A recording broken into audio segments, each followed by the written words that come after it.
Anti-Ambode youth stormed the state assembly demanding a probe of the former governor. Constitutional lawyer Mike Ezekome advises government to drop case against Shore to avoid public ridicule. On the international scene, U.S. Speaker Nancy Pelosi orders impeachment inquiry against Trump, says no one is above the law. And in sports, Aruna Quadri, Bode Abiodun lead teams to 5th Portuguese Super Cup title.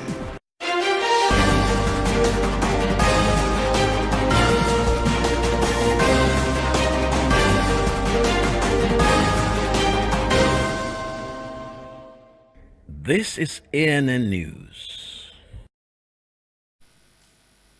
I am Olajumoke Olatunji. Members of the Lagos Youth Vanguard, led by the group's patron, Razak Olokwoba, stormed the Lagos State Assembly on Tuesday, demanding the former governor, Akinwumi Ambode, be probed for alleged corrupt practices. Also joining the demonstrations was the group's president, Ibrahim Ekundino. Through their placards, the protesters called on the former governor to submit to a probe and that EFCC should do its job. Some of the placards even went as far as branding the former governor as a thief, charging that he allegedly awarded fake contracts. In a leaflet distributed to journalists, the youth group accused Ambode of flouting government procedures and refusing to abide by the state procurement laws. They claim these alleged actions caused the former governor to abandon a track that would have brought about development in the state. Honorable Rotimi Olowo, representing the Lagos State Speaker of the House, told the protesters the action was constitutional. Minister of Power Saleh Maman says the federal government has spent 1.5 trillion naira on the power sector in the past 2 years. Maman was representing the vice president on Tuesday at the Kainji hydropower plant in Niger State. He stated that the government was putting in place policy reforms that would guarantee access to affordable electricity for Nigerians. He said for the country to achieve its aim of adequately funding critical sectors of the economy, structural reforms must be put in place to enable the power sector to fund itself sustainably.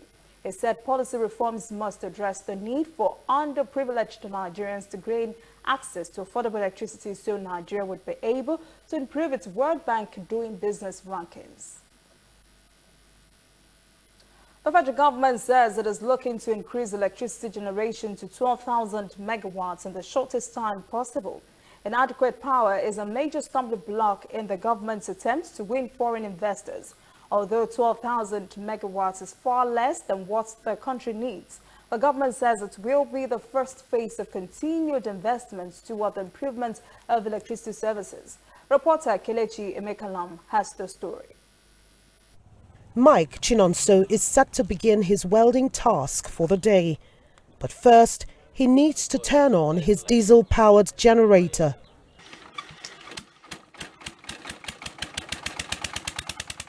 He has spent the past 15 years in this trade, welding and fabricating metals. And for every day, it costs him an average 3,000 naira, that's about $9 on diesel alone. And that's his alternative to constant power cuts. The way electricity used to disappoint us, we always have issue with our customers, clients, whenever they give us job to do, not deliver on time. Because of light issue, they will give us light 1 day on, maybe 1 week off. Several businesses like Mike's are struggling to make ends meet.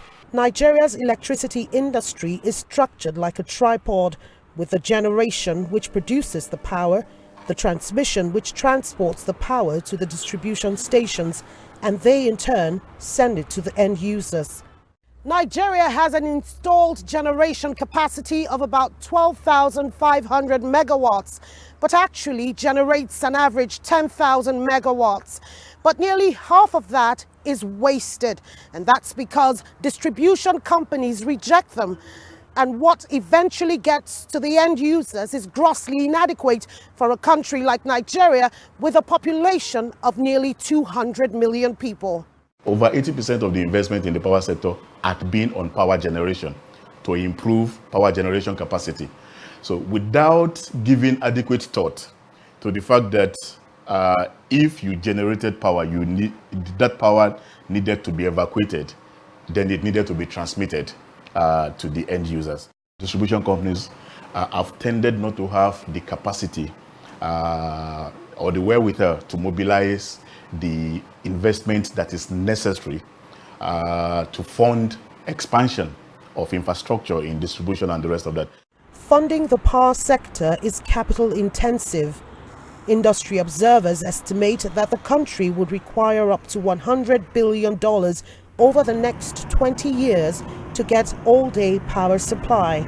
Operators would have to explore all avenues, including public financing, sourcing funds from the capital market to bridge the infrastructure gap in the electricity industry.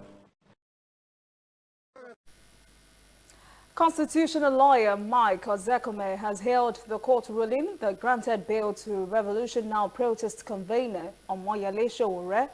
Ozekome then called on the Attorney General of the Federation, Abubakar Malami, to discontinue and terminate Sowore's trial. The constitutional lawyer and senior advocate says the Attorney General of the Federation should use his constitutional powers to discontinue the case forthwith to avoid public ridicule and embarrassment. Sowore was arrested by the Department of State Services in early August after he called for a revolution over the alleged failure of the current federal government. He was charged with treasonable felony, money laundering, and insulting the president. The House of Representatives says it will investigate the Independent National Electoral Commission, INEC, for not registering political parties that are not winning elections in line with the Electoral Act. It has instructed its Committee on Electoral Matters to investigate the circumstances surrounding the situation. House member Francis Uduyok says INEC had failed to comply with the provisions of a section of the Electoral Act 2010. Had INEC followed those provisions, Uduyok says there would not have been a rising number of political parties. The House gave the committee 4 weeks to finish its investigation and report to the House. Coming up, African news. Egypt at #1 spot, Nigeria at number 8. Tunisia takes the 10th spot. We'll tell you in what when we return. And later, international news. Finally, Democrats launch impeachment inquiry against President Trump.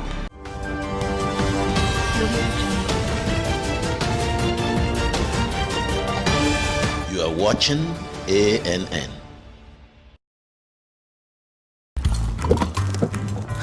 This used to be me.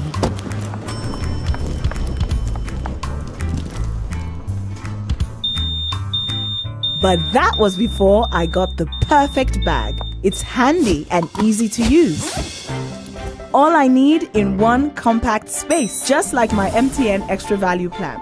I used to get one plan for my calls and then try to remember which data plan worked for me.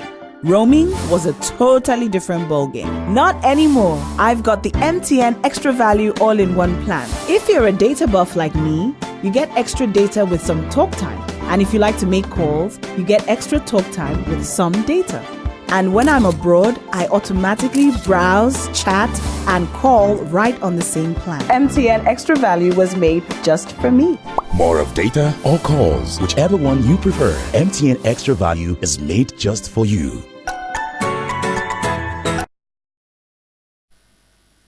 Welcome back. This is ANN News. Now to stories across Africa.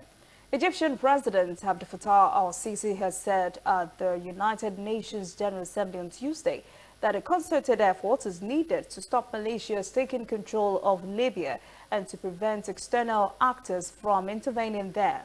Al-Sisi says there is also a need to work on unifying all national institutions in order to save Libya, its neighbor, from the ensuing chaos by militias and prevent the intervention of external actors in Libya's internal affairs. Libya's conflict has increasingly become a proxy war between foreign powers that have been backing various armed groups since the 2011 uprising against Muammar Gaddafi. The former rebels have been fighting each other since that time.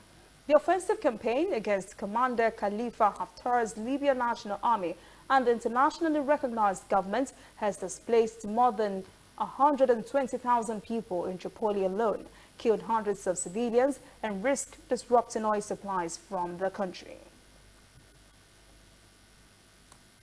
Yesterday, we reported the deaths of 7 children when their school collapsed in Kenya. Now the government is trying to figure out how to handle the families of those children and what to do to strengthen school structures. Reporter Daniel Arapamoy has the story. My kid was with her the whole weekend, very jovial. She went to church on Saturday. She did her homework very well.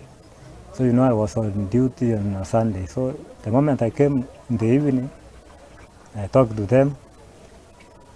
I asked, have you done your homework? Yes. Now you can have a look at your movie. She likes movies. Unfortunately, those were Evans Akunga's last words to his 12-year-old daughter, Jacqueline Gesari. Jacqueline was in class 6 with a dream just like many of us. Jacqueline used to tell me she wanted to be a teacher. So I was thinking how to make her realize her dream. Gesari and 6 other children died after their classroom block caved in, bringing an end to their future. Social workers are now trying to carry out mental health assessment with the parents and the surrounding community. We want just to do the basic counseling. We want to do the mental health assessment.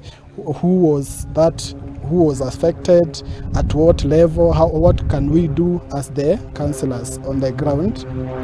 The Precious Talent Top School, termed by many a death trap in waiting, is said to have had no proper structure to accommodate the over 800 children. Children and parents alike had complained about the shaky structure, but no one acted.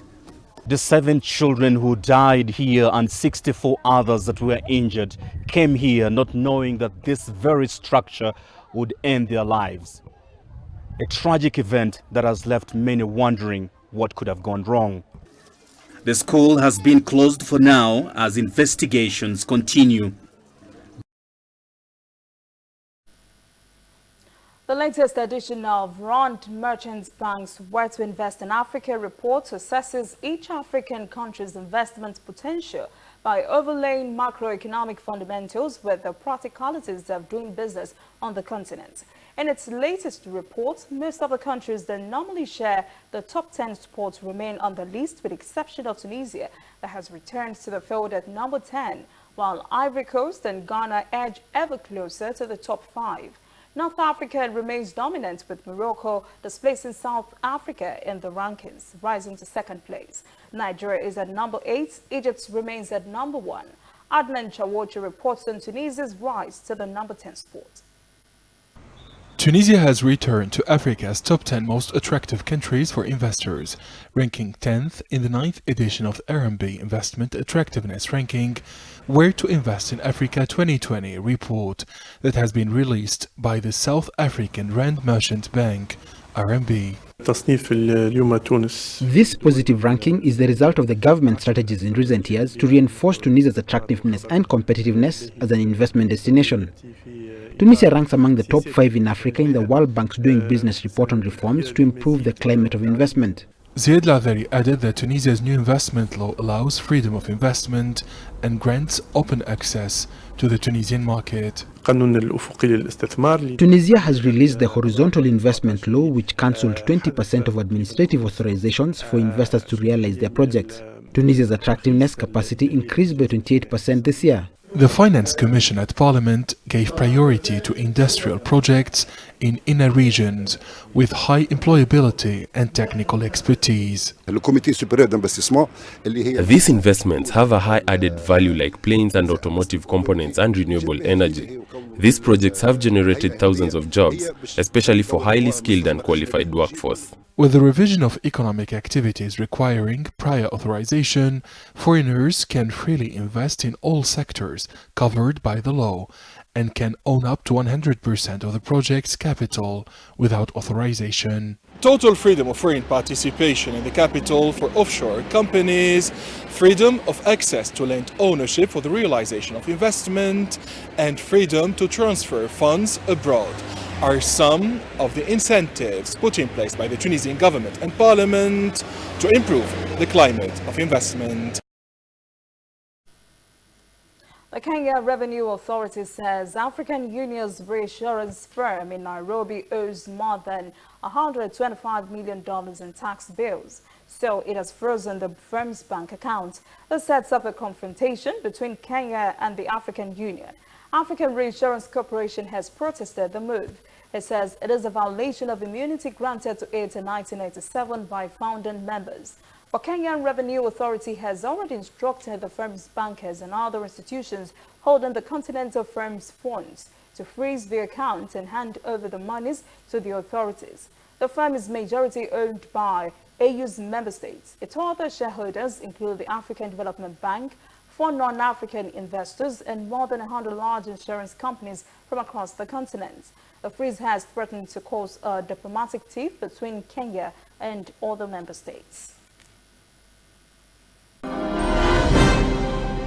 When we return, international news. Democrats launch impeachment inquiry against President Trump. And later, sports. Aruna Quadri, Bode Abiodun lead teams to 5th Portuguese Super Cup title.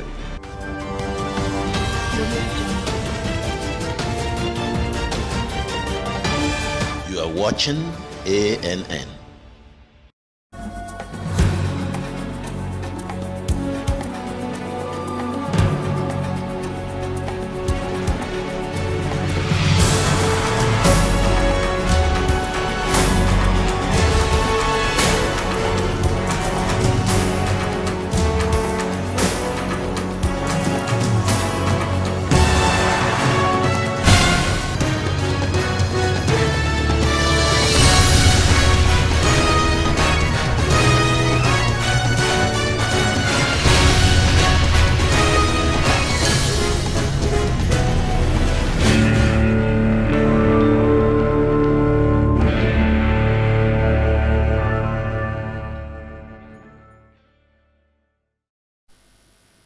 Welcome back. This is ANN News. The world events. Speaker of the U.S. House of Representatives Nancy Pelosi has announced the opening of an official impeachment inquiry against President Donald Trump. The probe will focus partly on whether he had abused his presidential powers when he allegedly pressured a foreign government to find dirt on his potential political rival, Joe Biden, to advance his own re-election. Pelosi says what Trump is alleged to have done would mark a betrayal of his oath of office. She says the impeachment inquiry is necessary because no one is above the law. Trump's Ukraine phone call is part of a whistleblower's complaints to which the Trump administration has not allowed Congress access, a claimed presidential privilege. Trump has pledged to release on Wednesday an unredacted and declassified transcript of his telephone conversation with Ukraine president. The White House is also planning to release to Congress a whistleblower's complaints that triggered the week-long crisis that has rocked the Trump presidency. Trump has always dared Democrats to take this step. He believes the specter of impeachment led by the opposition party will bolster rather than diminish his political support. And we see how that goes. Thomas Cook, a 178-year-old British travel company and airline, has declared bankruptcy early Monday morning. That has led to suspension of operations and has left hundreds of thousands of British tourists stranded around the world. The travel company operated its own airline with a fleet of nearly 50 medium and long-range jets and owned several smaller airlines, including German carrier Condor. Now, which Jabakir got some reactions from some Thomas Cook passengers. Here at the UK's second busiest airport, Gatwick, passengers still coming to terms with the news that's put 21,000 jobs at risk. I'm devastated. Yeah. We won't get away this year, so. Oh, I guess it's on the cards, right? Modern revolution and all that stuff. Thomas Cook is, I guess it doesn't, it's not modern enough. I think all these companies which are collapsing are because of the bad management. somebody in the top is not making the right decisions. That's all I can think of. James Edgerton Stanbridge surprised his wife with a trip to Egypt for her birthday. They showed up at the airport, but their flights, like all of those on Thomas Cook planes, had been cancelled. A brand name, trusted name, quality sort of like operator, and it's unbelievable that, just like that, they're gone, And the company's apologised to customers. What does that apology mean to you? Apologies are fine, information's better, with information at least you can move forward. Founded in 1841, Thomas Cook became famous as a package holiday firm, but it's faced financial difficulties in recent years that eventually crippled the world's oldest travel company. Like many in the UK travel industry, Thomas Cook has felt the impact of higher oil prices, as well as a weakening currency in the British pound and the ongoing uncertainty around Brexit. But it's also had its own fair share of problems, with $2.1 billion of debt, which it struggled to keep up with. It's also faced criticism over its business model and its focus on physical stores on the high street in an age when more of us are booking trips online. Last-minute talks for a $1.1 billion rescue plan led by China's Fosun failed to convince investors on Sunday. Its biggest shareholder says it was disappointed a deal couldn't be reached. More immediately, the UK government says it will repatriate the 150,000 British travellers stranded abroad. The full impact of Thomas Cook's demise may take months, if not years, to become clear, but the collapse of this global travel giant will be felt throughout the industry. British members of parliament returned to work early Wednesday morning after the Supreme Court ruled that Prime Minister Boris Johnson's decision to suspend parliament was unlawful. Johnson had prorogued parliament until mid-October, with critics accusing him of trying to shut down efforts to stop a no-deal Brexit. The ruling was a massive blow to the Prime Minister, who now faces a flurry of calls to resign, with opposition MPs saying his position is untenable. Johnson arrived back in Britain early Wednesday after attending a UN General Assembly in New York, where he also met with US President Donald Trump. Labour opposition leader Jeremy Corbyn has called on Johnson to resign, but said he would not call for a no-confidence vote in Parliament until the possibility of a no-deal Brexit has been eliminated. U.S. federal investigators say some safety inspectors who helped set pilot training standards for the Boeing 737 MAX aircraft were unqualified, and that the Federal Aviation Administration seemed to have misled Congress about their competency. The FAA has reacted by saying all the inspectors who evaluated the MAX were fully qualified for the work they did, and it stood by its statements to Congress. The planes have been grounded worldwide since mid-March after two fatal crashes in a 5-month span claimed the lives of all 346 persons on board. The FAA's Office of Audit and Evaluation said in February it found that 16 of 22 safety inspectors did not complete formal training, while 11 of the 16 lacked flight instructor certificates. The FAA told the Senate panel in April that all Boeing 737 MAX inspectors who worked in the Flight Standardization Board that sets pilot training and procedures were qualified, but the Special Counsel's office said its findings contradicted that.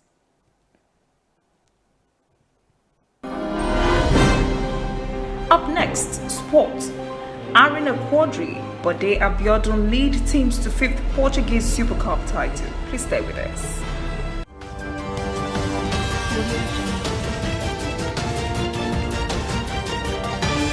You are watching ANN. Whether in your house, at your office, on your phone or online, we are there. We have the facts behind the headlines. We cut to the chase with the news you really need. We cover every angle. We are the bigger, better news network. We are African News Network. ANN. Watch ANN News on MITV from a truly African spirit. Welcome back. This is ANN News. In sport, Nigeria's table tennis powerhouses of Arena Quadri and Bode Abiodun have propelled their European team to their 5th Portuguese Super Cup title at the weekend. Sporting has dominated the men's event of the Portuguese Super Cup since 2015, with Quadri and Abiodun leading the charge for the Lisbon-based team. Attention will now shift to the Portuguese League, which steps off this weekend. Francesa Holy will lead Ivory Coast to the runners-up spots at the 2012 Africa Cup of Nations, has been confirmed as the new coach of the Central African Republic. Saoy resigned as Niger coach after 4 years of being in charge there. Saoy replaces Spanish-Swiss manager Roy Savoy, who left his post in March after failing to qualify CAR to the recent African Cup of Nations in Egypt. That is NN News this evening. Thank you for joining us. For details on these and other breaking stories, visit our website, annafrica.news. Conversation continues on our social media platforms, Twitter, Instagram, and Facebook at ANN Africa TV. I am Olajumoke Olatunji. Have a pleasant evening.